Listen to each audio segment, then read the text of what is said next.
What is going on, guys? This is Miasin. So I know I'm very late to the party, but a while back we actually got a bunch of dark and light and chaos-esque dragon monsters announced. They were basically like the light and dark, dark and dragon, light and dragon, and the separated versions of light and darkness dragon.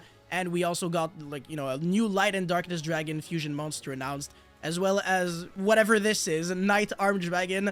I don't know if it actually is the retrained version of something that we already had before. I don't know, you tell me, but I don't really care about that. What I really do care about is, their potential either for the future, or are they already good right now? Because, any card that just summons itself from the hand and then has, even more effects on the field is technically always destined for success. And these are, level 8 dark and light dragon monsters, which I want to say is a pretty good typing in Yu-Gi-Oh! Dragon monsters have pretty much almost always been in a good position. They won Worlds the last year, so it's just a matter of time before we see the next dragon deck dominating again.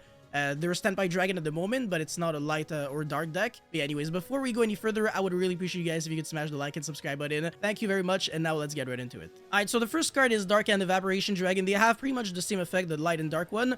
So for both of them, you can banish a level 8 dragon monster from the extra deck and then summon it from the hand.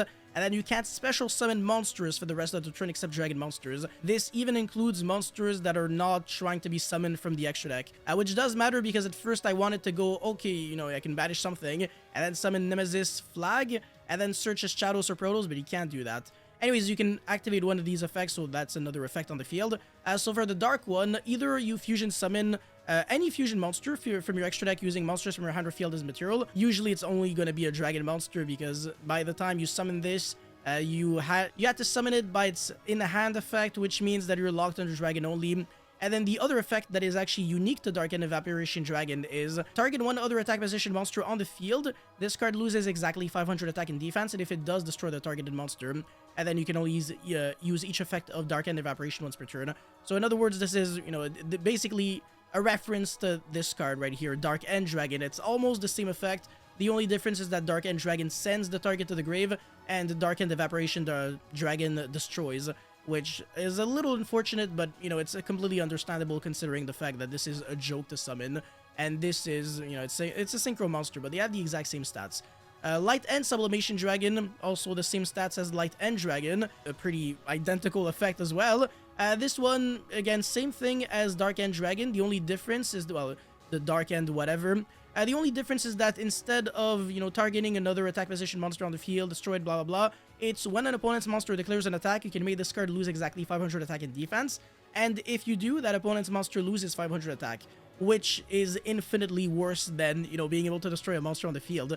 Because this is a battle phase-esque effect. It's pretty bad. There's really no way to sugarcoat it. It's just complete dog shit. Whereas this, you can actually break boards with it. So this is a 1 for 2, meaning that I could see this card being almost splashed generically in a few decks, even if you don't really care about trying to fuse whatsoever. And then the other monster right here is Night Arm Dragon. So it's a level 3 dragon monster. If you special summon a level 5 or higher dragon monster, you can special summon this card from your hand. So again, relatively generic. I could see this card in a Dragon Link based strategy. And if this card is special summon, you can make its attribute and level become one of your banished dragon monsters. The goal of this is to make it synergize with Dark and Evaporation and Light and Sublimation's effect to, summoning conditions, because when you summon them, you banish a level 8 dragon monster from your extra deck. So you're always gonna, you're gonna banish the exact opposite of their attribute. So this is a light, so you're gonna be banishing the Dark End, and then summon Night Arm, well, Dark End, or any other level 8 Dark Dragon Synchro. And then this becomes the attribute of the other one. And then you got a light and a dark monster on the field, so you can fuse for this one, because this does require a level 8 light dragon monster and a level 8 dark dragon monster. You get heavily rewarded, by the way, if you summon this card, but we'll go into that very soon. Anyways, if this card is sent to the grave, you can target one dragon monster you control. It gains 1000 attack, and neither player, including yourself, can activate cards or effects in response to this card's activation, which is really important because this card right here is, again, another reference to Light and Darkness Dragon. Once per chain, when a spell or trap card or monster effect is activated, quick effect, this card loses 1000 attack and defense, and if it does, negate the activation. So it starts with 3400 attack, meaning that you have to negate 3 times. but because of the fact that you're boosting it by 1000 attack with Knight Armed, you're making it go for 44, meaning that you can negate 4 cards with this card. And then if this card in its owner's possession is destroyed by an opponent's card, you can target one dragon monster in your graveyard, special summon it.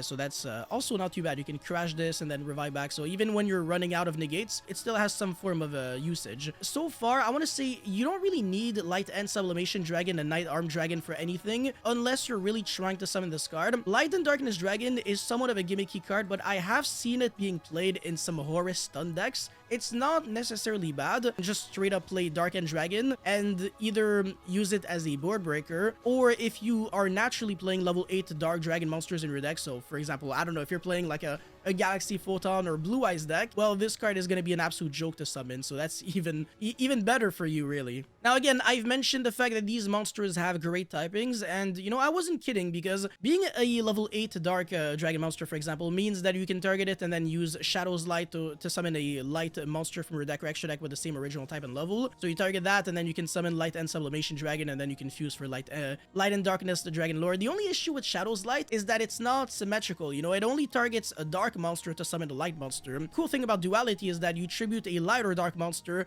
and then summon the exact opposite from your extra deck with the same original type and level, but again, the opposite attribute. So if you tribute a Light and Sublimation Dragon, so you can summon Scarred Red Dragon Archfiend. It doesn't really matter if it doesn't really do anything on the field. The real point is to, you know, link it off and then use its effect to summon the Hot Red Dragon Archfiend. I think that's... No, Red Dragon Archfiend, there we go. Yeah, that's another card. Or you can summon your Borload Fusion Dragon, another good card. Furious. My bad, I'm really tired and I'm very sick if you can't tell. Or you can summon Starving Venom, but it's not Fusion Summon, so it doesn't do too much. By the way, speaking of which, these two cards, they can always fuse for these cards generically. This only requires 2 Dark Dragons, and this requires 2 Dark Monsters on the field. So, you know, if you kind of want to summon these cards without having to rely on like a Poly-S card, I mean, this pretty much has a built-in polymerization effect, so not too bad. But yeah, these two cards, Duality and Shadow's Light, they also have graveyard effects. So this, you can banish it and then get an additional normal summon for a Light and Dark. Not super relevant, but Duality, you shuffle back a Light and Dark monster from your grave into the deck and then draw 1 card, so that's pretty cool. And speaking of Duality, again, if you tribute Dark and Evaporation Dragon, so a level 8 Dark, you can summon a level 8 Light Dragon monster, and Albion the Sanctifier Dragon was like the only one I could really think of. I don't believe there's any level 8 Dragon Synchro that is good. For Synchro monsters, it's kind of garbage, unfortunately. And for the fusions, I mean, yeah, this was really the only one. It's unfortunate that you can't summon like Xyz and Lings. That would have been broken, but obviously Lings don't have effects. But at least for the Xyz, they could have said, you know, with the same rank, and then, you know, give it an additional Xyz material, you know what I'm saying? Would have been nice to be able to go into these cards. But yeah, the reason why I also have to cover these cards is because, you know, level 8 Dragon monsters, free extenders from the hand. Again, if you're playing a deck with like the Galaxy Photon or Blue Eye stuff, and you can make some rank 8s, there's a new one by the form of by the name of Dragluxion. This card's kind of cracked, and it's just getting even better and better, because when it was first announced, you know, being able to search a Tachyon card wasn't like super impressive, but now that we got 7 Tachyon, you can search like Catapult Turtle, which can randomly FTK the shit out of your opponent. So yeah, you can make the FTK even more consistent, I guess you can say, if you've got like more level 8 extenders. So I believe just 3 dragons that you can summon on the field is already OTK. Correct me if I'm wrong, but I mean, Schwarzschild Infinity looked like it was a 1 card FTK on its own. And again, this card can also summon your Dark End or Light and Sublimation Dragon from the deck, but it doesn't really matter too much because their effects are negated. If you're playing these cards, it's because you want to draw them, or if you want to summon them to fusion summon, and obviously if their effects are negated, then it kind of defeats the purpose. Anyways, again, level 8 Dragon monsters means that you can search them with Safer, that's also not too bad. And Dragon's Glory of Light and Dark is a relatively new card as well, was announced at the same time as these Light and Dark monsters, but basically has 3 effects, and all 3 of them can be played in the deck. So the first one, you can kind of dodge Droll because it's a quickly spell that can search. So shuffle one level 8 dragon monster from your hand into the deck, and if you do, add 1 level 8 dragon monster with a different attribute from your deck to your hand. So again, you can play this card like somewhat generically. If you have like too many Blue Eyes in your Blue Eyes deck, because Blue Eyes is like, you know, it's so easy to search with Blue Eyes, the White Stone of Legend. You can shuffle back your Blue Eyes and then search like Chaos Dragon Levinier and stuff like that. or you can search Dark End Evaporation Dragon. It's just unfortunate that it's not a Melody of Awakening Dragon target. That would have been like so much better.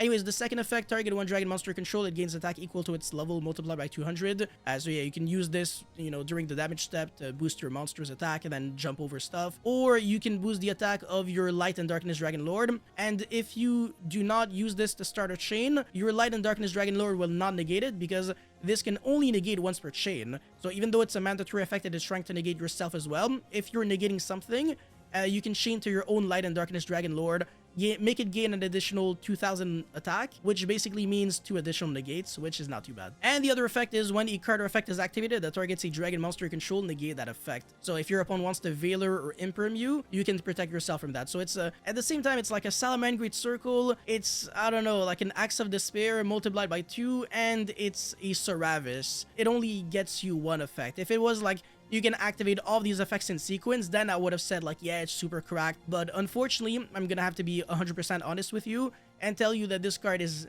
not necessarily a necessity. Whereas this card right here, Dark and Evaporation Dragon, I genuinely believe is like actually really cracked. I think this card is insane because it's good going first, it's good going second. It gets you an additional body on the field that can keep destroying stuff, and then you can just apply pressure on your opponent. You can make a rank 8 Xyz, and there's like some of the best cards I've ever read in my life, honestly. Hope Harbinger, it's being played in the best deck right now, which is pure Snake Eyes. Because you can use it, you can summon it with Snake Eye, Diabellstar, and Flamberge. That's a pretty relevant combo. So if you can get your hands on the Hope Harbinger in any deck that you play, it's always a great asset to your end board.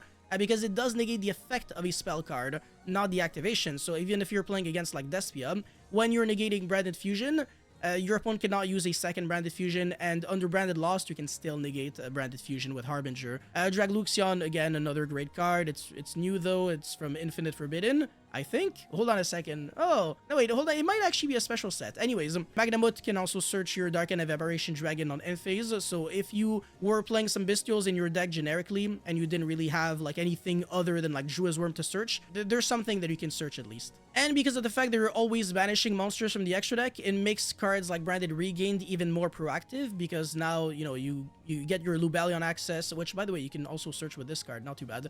But yeah, you get Lubellion on the field, you place the Regained, and then if you were about to pass or just do nothing, then instead of doing that, then you just go, okay, Dark and Evaporation, banish something, and then draw 1 card, and then you still have Lubellion on the field, so use Lubellion and your Dark and Evaporation Dragon to make a rank 8, so you drew a card, you made a rank 8, you're really taking full advantage of everything that you have at your disposal. And Chaos Space, you can also use the Graveyard effect to shuffle back whatever you placed from your, whatever you banished back into the extra deck and then draw 1 card. And not that it really matters though, because usually whatever you search with Chaos Space, you're trying to banish it and then draw a card by putting, and for example, like the baby dragons, like they already trigger Chaos Space, so that you search another baby dragon and you draw a card and you make Arytic Seal or Romulus, whatever the hell you want. It's just that Romulus is no longer really real because Savage is banned, so what are you gonna do? Like send Absol Router, search Rocket Tracer? Must be nice, it doesn't really do anything. And finally, you could also play the Dark End Evaporation Dragon and Light End Sublimation Dragons package in the Despia deck. Because you can generically just fuse for, I don't know, Lubellion, Albion, and then go into like a, not really a Mirror Jade because it's not a dragon monster. So that was kind of my issue. There's just like not enough at this point. But you could go for like the new, the new monster. I forgot the name. It's something complicated. Or you could just go like straight into like Lubellion into the Light and Darkness Dragon Lord. Which is also something that some people have been considering. You know, this card could be played in Despia, so also keep that in mind, right? Fallen of Albaz is a dragon monster. You can be locked under like these 2 cards and this, and it's still decent. But yeah, you can't go into Mirror Jade, unfortunately. Or go, you can go into Albion, the Sanctifier Dragon. That's good enough in my book. And if you have to go into Grand Guignol, then you're always doing that like super early with like Blazing Cartesia, so it doesn't really matter too much if you're locked. Because these cards, they lock you for the rest of the turn, not the whole turn you activate their effects. That's pretty much it for this video, guys. Thank you so much for watching. Don't forget to like and subscribe, and let me know your thoughts about these cards in the comment section below, and I'll see you guys very soon. Peace.